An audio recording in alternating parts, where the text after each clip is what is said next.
Well, hi, good morning, and I would like to thank Frank and Zoe for interrupting their family vacation and accommodating me in my request to start to integrate into our series some family exercise team combinations and kind of delve into that a little bit, as well as learn a little bit about Frank and Zoe. So, Frank, first, why don't you tell us where you guys are at now, and kind of this is the Christmas was yesterday, so this is a little brief break in the holiday madness. Yeah.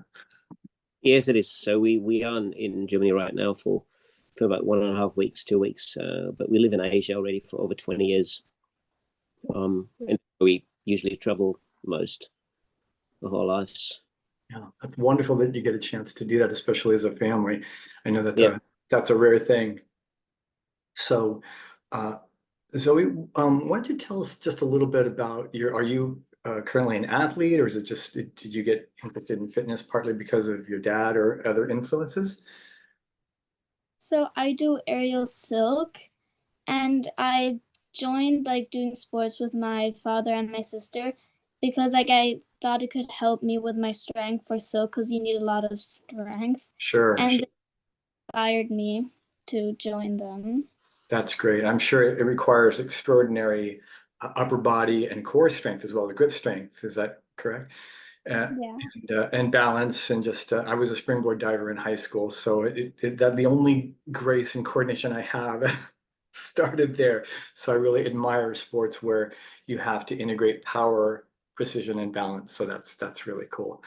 Um, so so Zoe kind of told us a little bit about her um, current situation, and Zoe, did you do any uh, sports before that, or was fitness stressed in school or in your family, or how So would me and my sister, we started with gymnastics, and then I stopped and I did taekwondo, and then I just did nothing, and then I started aerial silk. okay.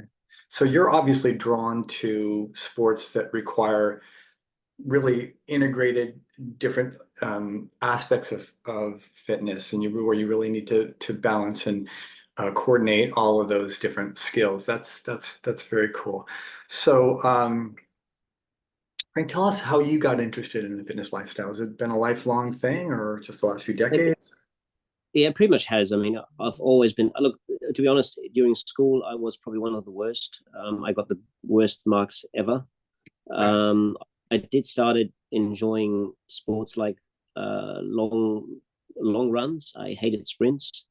And then eventually when I moved into Singapore, then I started doing mountain biking. No. Enough because everyone thinks that mountain bike Singapore is very very flat. It is flat, but you always, when you start biking, you always you start realizing all those little hills and stuff. So I really enjoyed mountain biking. Then I started doing long road cycling as well, so 200 to 400 kilometers. And COVID probably pushed that to another level because there was only two things: either you start drinking or you start doing sports, because that's all you can do at home. And I jumped on this little app called Freeletics, which I've been using a lot. And that app really pushed me doing only 45 minutes to an hour. And that really pushed me a lot during COVID, which I managed to go from 20% body fat down to 12 in Wow. about 3 to 4 months. And I did sometimes 2 sessions a day, and that really and then I stopped for a year, but I got back in because I wasn't happy where I was traveling. And that's when my daughters, both of them, actually started joining. And now it's a little bit like it has become part of the morning routine. We just came back from a 11.5 kilometer walk. So we just try to keep busy. And it's at a point now where I say, if I keep doing nothing for 2 or 3 days, I'm getting uncomfortable. Sure, sure. Because you're So, identified with it, your body's used to it, it craves the activity. yeah, I just getting like just sitting, especially now over Christmas, right? I mean, I'm sure it's the same in Canada. we have like a lot of where we eat goose, you eat turkey, right? So it's like all this heavy meals and drinks with it, which makes it difficult. If you don't move, you just feel sluggish and can't sleep and stuff Right. like that. What kept us pushing, and now my daughters sometimes when I'm tired from work, they actually keep pushing me. They come to me and they'll say, "Dad, let's go, let's go." I said, "Oh, really?" And we get up for half an hour to 45 minutes. So I haven't managed to get them into riding yet, although during COVID we were doing mountain biking together, but I haven't managed to get them into riding. But the strength and body weight and weight training is we do probably 2-3 times a week. Yeah, That's great. That's really it's so wonderful how you've taken circumstances that maybe would make you feel sort of less connected and able to assert yourself physically and found that channel and been able to share it as a family. So how has your pretend he's not there, okay? Pretend that there's a partition. How has your relationship with your dad changed from working out together? Well, we like get brought more together because we have like different interests, and then we try out each other's interests, and it just like brings us more together. He tried aerial silk, and not good at it. Oh, that's wonderful. That's so cool. yeah, I'm sure you were patient with him as he tried to learn and struggled with it, right? And isn't that very. great, Frank, to flip the teacher-student role and kind of equalize the playing field with your Absolutely. young adult? Look, 100%, because the thing is, like, when you look at, let's say, let's go for a sprint, right? I mean, there is a time, up to a certain time in life, you will be always faster than your children. That Right. is changing now. When they start sprinting, I struggle to keep up. But Right. especially when it comes to brute strength, like let's say push up or weights, yes, I'm stronger. Right. When it comes to, can I do what's an easy position on silk? I can't remember.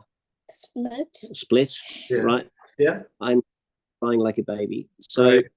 she's laughing on the side, and I try to do it, and I can't do it. Oh, I can't keep it up for long. So, and that's where, we sort of, and when Zoe does it, and we say, look, maybe if you do a little bit of this thing, it might give you more core strength. If you do it more often, you're going to be better. So, and then if I do it and I do it wrong, then she already sees, no, the push up is not, you have to push up your butt up, it's hanging. Right. So it's really getting both of us helping each other to good positioning and what's the word for it?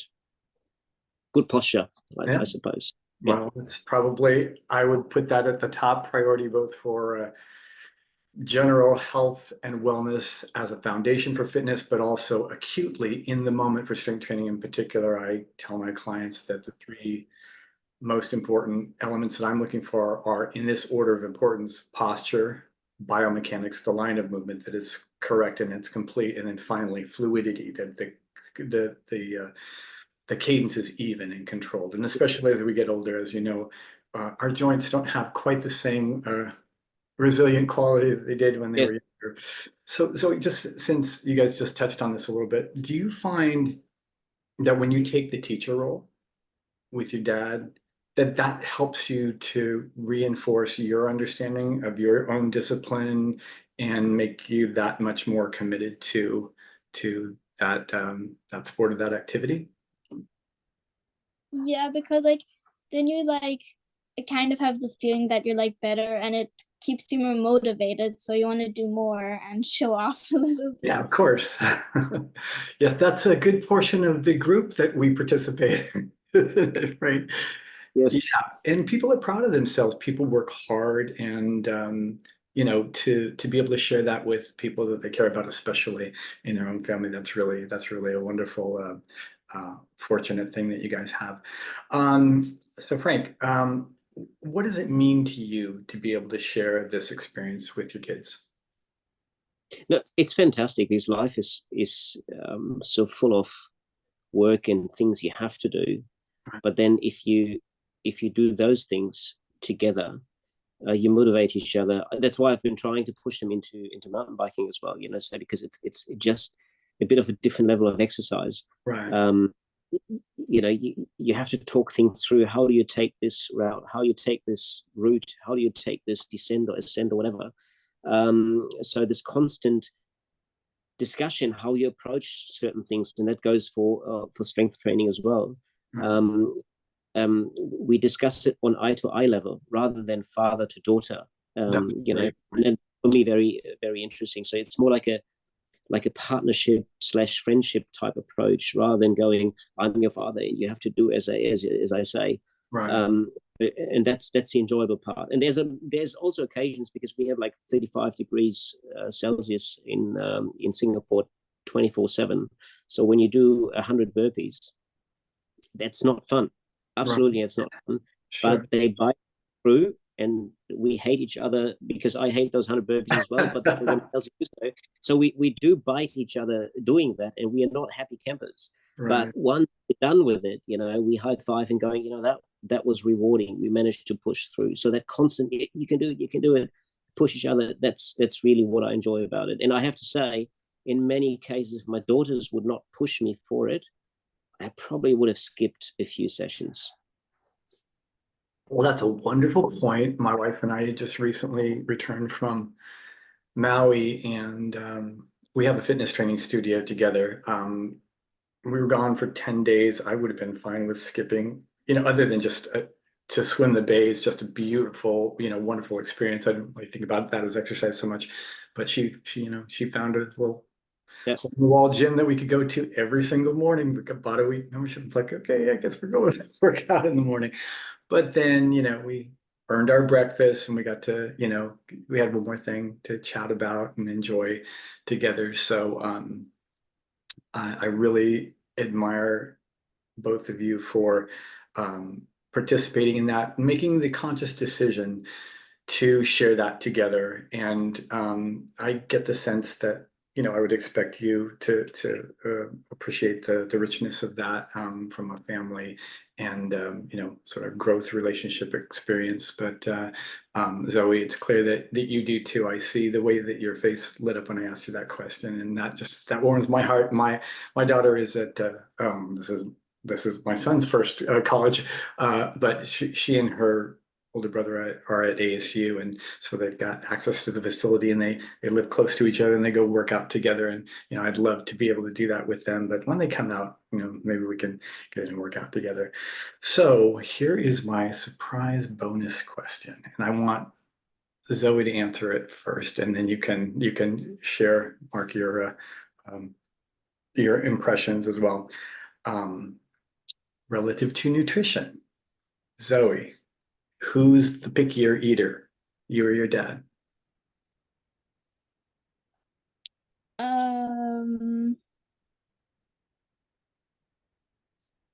It's good that it's a tough question. She showed grace and restraint with that answer. Define pickier. Okay, well, so let's say, well, that's a really fair question because maybe it's different if we're talking about being conscientious about choosing nutrient-dense options versus, prep methods and what's available and everything. So, Zoe, what kind of things do you like to eat, and what things do you choose that maybe you choose mostly to support your sport and your athletic activity? At home, we don't really eat meat that much anymore. We eat like tofu and that stuff.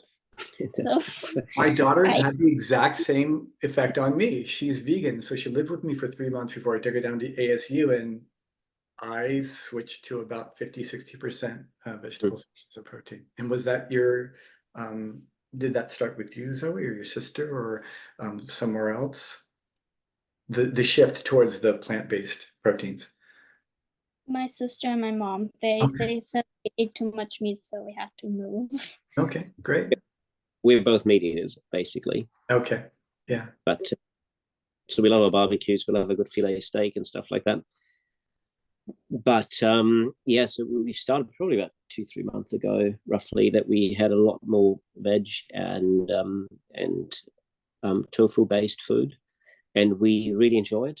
I have to say, it's really good. So peak year, I think I'd say probably it's Zoe is speaking. Well, I think that we'll wrap it up on that. Agree to disagree. And thank you so much for, again, taking your time in the middle of your family vacation. And Yep. I really, as a father, I appreciate the warmth and the connection that you two obviously have. It's clear to me, and you mentioned it in your responses, that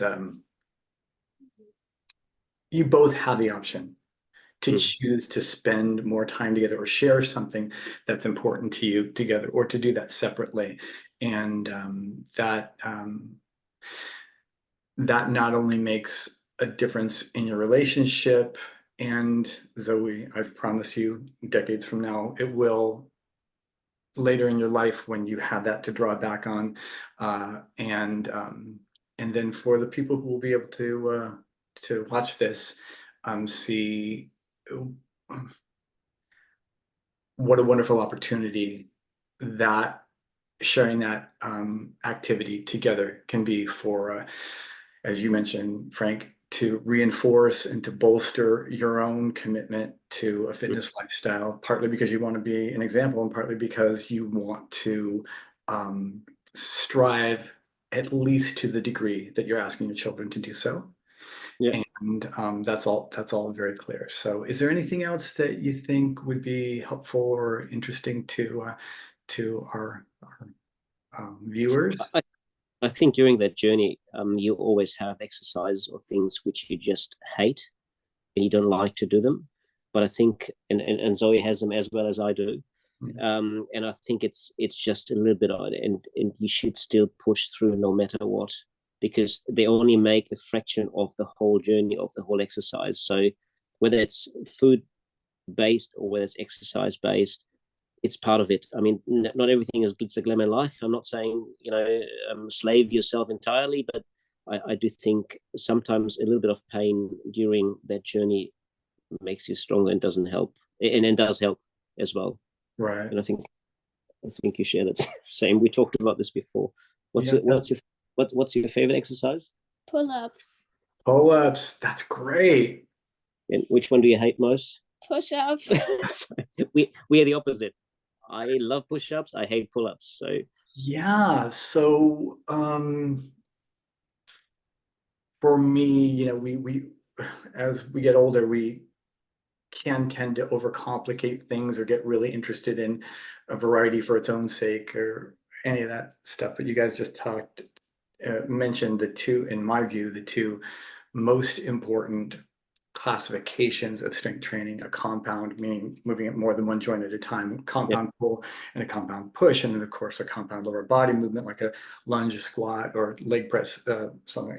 Even biking addresses that. And then Zoe, you as well with the silks.